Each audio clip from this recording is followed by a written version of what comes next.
Hello everyone, I'm Greg Smith, the Curriculum Coordinator with the BioNetwork Bioprocessing Center. And welcome to today's BioForum Automation Troubleshooting Training.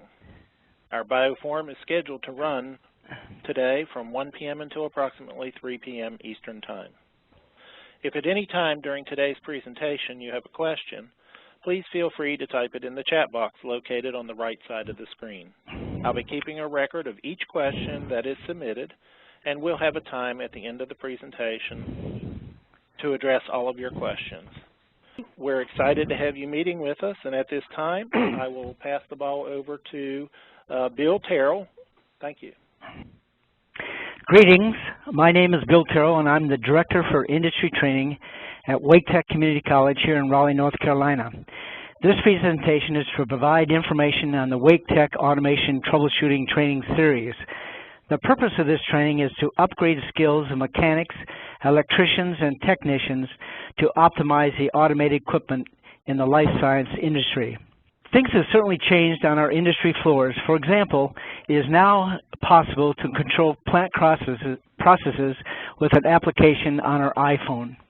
The new automated equipment has three components: mechanical, electrical, and computer. Therefore, maintenance personnel need expertise in all three areas. Mechanics need to know electricity, and electricians need to know mechanics, and everyone needs to know the computer inputs. The overall purpose of this webinar is to increase profits in your companies by having less downtime, lower equipment costs with longer machine life and equipment, higher plant efficiencies, and higher retention of skilled maintenance personnel. This webinar will address how a progressive maintenance program will do this. In this presentation, we will cover the concept and the mechanics of our automation troubleshooting training. We'll show a few video clips. We'll talk about skill-based certification, and as well as follow-on training to bring employees up to certification standards. And lastly, we'll show a couple options for an annual maintenance training program.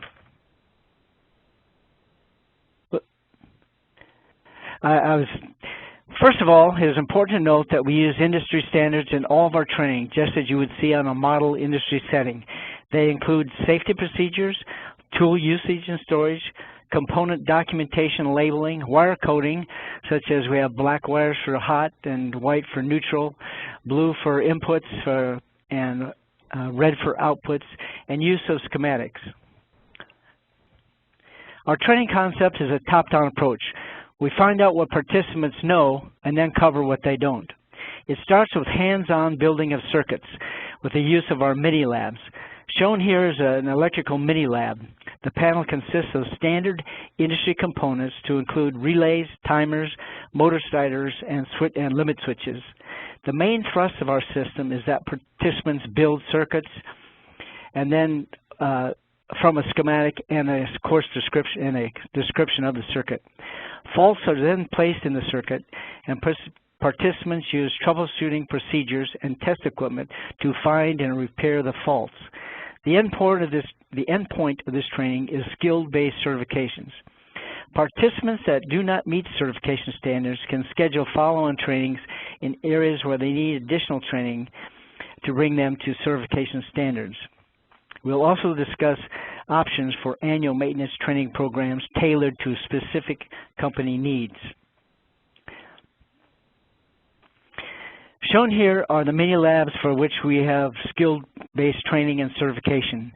As you see, it's mechanical, electrical, programmable logic controllers, pneumatics, hydraulics, and industrial controls. The general methodology used in all of our mini labs is the same. We will use our electrical and mechanical troubleshooting mini labs in this presentation to demonstrate the methodology used in all classes. This training assumes that participants are working as mechanics, electricians, or technicians, and a basic knowledge and expertise in working with machines. It might be noted that a sequential approach through the automation series is recommended, and that the training builds on especially mechanical and the electrical.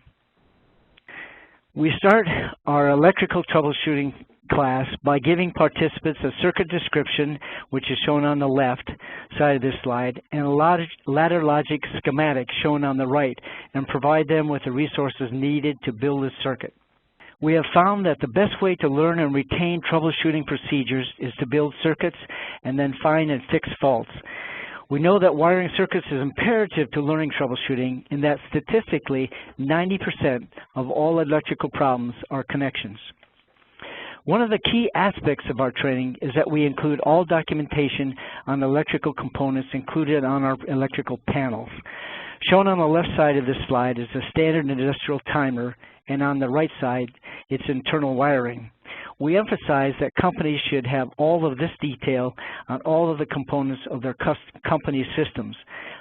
Obtaining component documentation is much easier today with the amount of this information on the internet. We've had to do that in building our own circuits with not receiving all of the information from manufacturers. So let's go to the lab and take a look at a crew building an electrical circuit.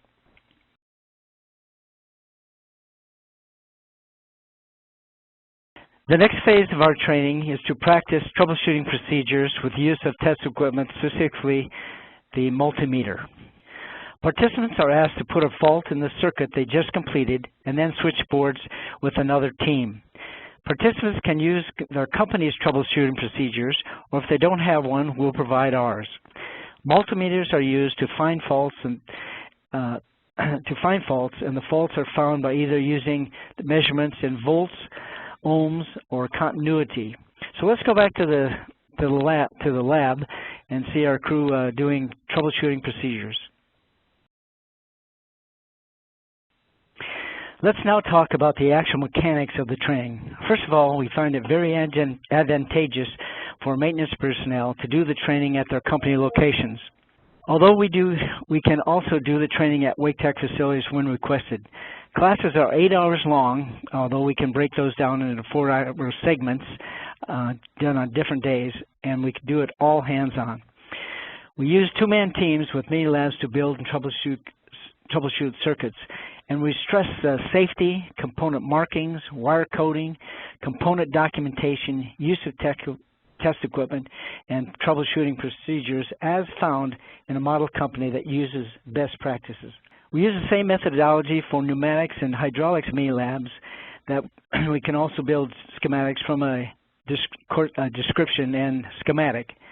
What is special about these mini labs is that we can also incorporate the electrical and PLC controls that we learned previously in our electrical and PLC classes. Shown here is our mechanical trainer. I mentioned earlier that we build circuits. This is certainly true with the electrical, PLC, industrial controls, hydraulics, and pneumatics. It's a little different with a mechanic trainer. With it, we build setups, connecting an electrical motor to an air compressor with a series of different connections. We start by giving participants a picture of the setup and a set of tools. Maintenance personnel really enjoy putting these configurations together. Shown on the left side are the 7 couplings we use. The first 4 are direct drive couplings shown in the picture. We also do belts, chains, and gears. We've noticed that many of our participants have had only limited participation in actually doing this type of work. The real key part of these setups is taking measurements of the variables listed on the left side of the slide, the torque, the amps, the RPMs, vibration, heat, and decibels. On the top of the chart is listed the time and load. We vary the load of the air compressor and take measurements at increased loads over time. Shown here is the load adjustment mechanism on the air compressor. Shown here is the test equipment we use to take measurements for the items shown on the left side of the slide. Although these are simple, they're surprisingly accurate. Shown here is a participant taking measurements. Machines talk to you. You just have to listen and take measurements, much like a doctor takes and records our vital statistics. When readings get out of line, we look for and fix the problem before it becomes a crisis.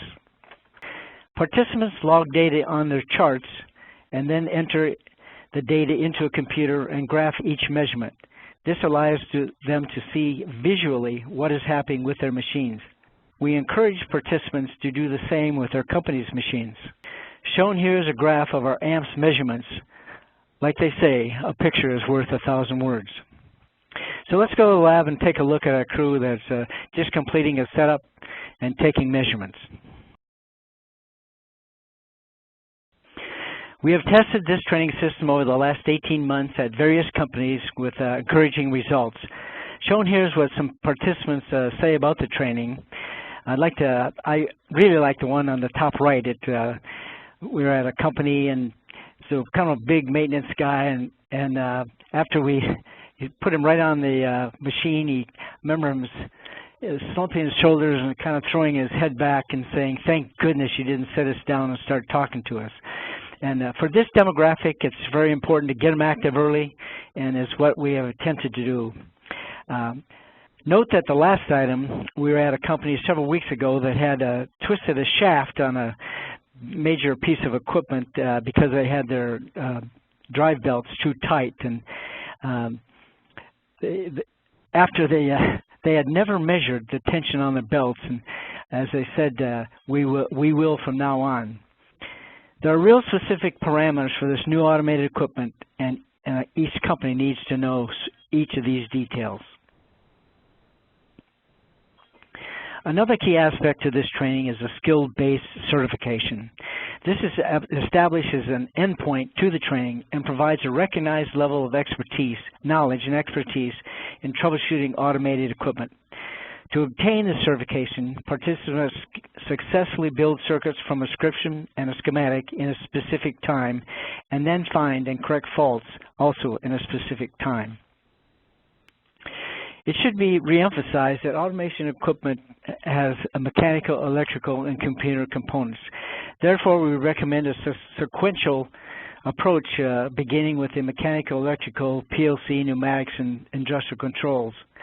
However, companies can request training in whatever order they think will fit their needs. All mini labs use 120-volt power that is stepped down to the 24 volts, which is standard for industrial controls. The exception to this is the industrial controls, which uses 240-volt power needed to operate motors. For those participants that do not meet the certification standards, an additional training plan is established. Needs such as component wiring, ladder logic, schematics, or what use of testament are included. A determination is made as to best method to do this training, either online, workbooks, or classroom instruction. When ready, participants can be trusted again for certification. We encourage companies to have an annual training program. This can be as simple as updated information such as bearing lubrication or belt maintenance, or advanced techniques such as laser, shaft alignment, cross-training, pay for skills, or apprenticeship. This apprenticeship is a program we see more and more companies using.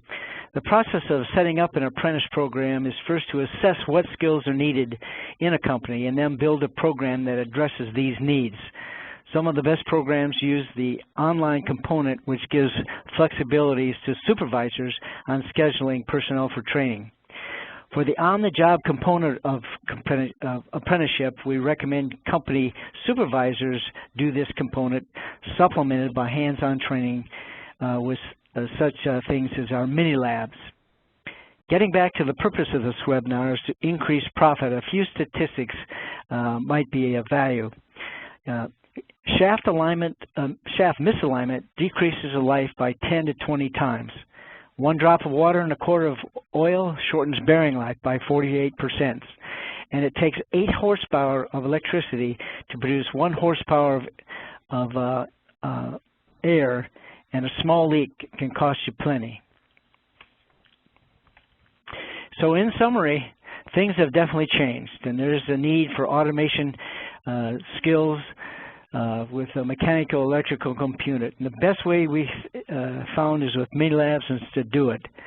But you need an endpoint, and we've done that with our skill-based certification. And anyone that can't meet that we schedule follow-on training, and we encourage companies to do an annual training program. I'd like to thank everyone for attending today's webinar, and I'm ready to take your questions. Okay, Bill, I've taken note of some of the questions that have been submitted so far, okay, and I've got them listed on the screen right now. The first question is, who can take advantage of this training? In other words, can people come from anywhere in the state? Yes, they can. We have a open enrollment lab here that we can do training at Wake Tech, so we can do it almost anyway, but we do it here at Wake Tech. Bill, can I ask, is this offered Sure. through Sure. a curriculum program, or is this a continuing education? This is a continuing education certification program. Okay, and if companies are interested in this, they simply contact you, or is there somebody else at your institution that they would contact? Yeah, actually, I'm the point of contact for this training. Okay, great. Question number 2, what types of applications can this be used for in the pharmaceutical industry? And I'll just tack on anything in the life science industry, whether it's okay. pharmaceuticals or bioprocessing or anything. Can you give us some information on that? We've done several life sciences company, pharmaceuticals mainly. First of all, they all have electrical circuit systems that are operated by PLCs, and many times, especially in the pharmaceutical and life sciences, have a lot of pneumatics. So each of these 3 areas specific, and then of course the motor controls, depending, some have variable motor speeds for different phases of automation, and that's controlled by their industrial controls. So those are probably the 4 areas that we've seen mostly. But it's anybody that has anything that's automated has parts, or if not all, of these components. Probably the one we see the least in the life science is hydraulics, because that has oil as opposed to air, and for heavier equipment. Okay, and I want to tack on my own question to that. Okay. Bill, if that's okay with you. Surely, surely. Within the life science industry, one of the things that the industry requires is are teams of people that actually help to validate the equipment. Is there a crossover between the training that you do at Wake Tech and these people that are validation specialists within the life sciences gain anything from the training that you offer? It's been my experience that the validation is usually for equipment operators and not maintenance personnel. And so this is for maintenance, but we have seen a real trend towards maintenance operators having much more, many more tasks and duties that get into the maintenance phase. So I'd say that right now there's no crossover because this is strictly maintenance personnel, but I do see in the future that there will be, just because operators, as machines get more sophisticated and people get more familiar with using them, and the flexibility and needing more flexibility in operating them, that there will be more maintenance operators that will need this training. And I have one more additional question, Bill, if that's okay with you. Surely. And then we'll wrap up the webinar for today. I just wanted to ask, how long has your program been established, and how successful has it been, if you don't mind me asking? Yeah. Sure. I mean, we've done this for about the last 2 years, and we've probably trained 8 different companies, and 4 of which now just incorporate our training into their annual training program. So I'm just saying, so yeah, we feel that this is a real skills gap that we've seen throughout anybody that has automated machines, especially when you get there's been the heavy increase and heavy purchasing of automated equipment to make us more competitive, and where there's still a skill gap between using this equipment, and you can't train on it. So you get it, and but you can't. Matter of fact, we have some companies that have video cameras on their equipment, so nobody touches it. So so this is a way of going through all the circuits, and if you know the basis, from the schematics and what it's supposed to do, it really gives you a real advantage to understanding your own equipment. Okay, great. Thank you very much. Well, you can find out more about other BioForum events by visiting our website at ncbionetwork.org. We thank you, Bill, for doing our webinar today on automation troubleshooting training. Please mark your calendars, folks, for our next BioForum event, Behavior-Based Interviewing, offered on April 17th, beginning at 10 o'clock a.m. This would be a great program for students who are graduating or incumbent workers who are looking to change jobs, or people who are unemployed looking for jobs. This webinar will teach them how interviewing is done in today's market so that they can get that job that they're looking for. Registration for this event is free, and it's available online at ncbionetwork.org. Again, thank you to Bill, our panelist for today. Thanks also to the North Carolina BioNetwork for making this presentation possible. And thank you, participants for today, for your time. This concludes our webinar. On behalf of BioNetwork, thank you and have a great day.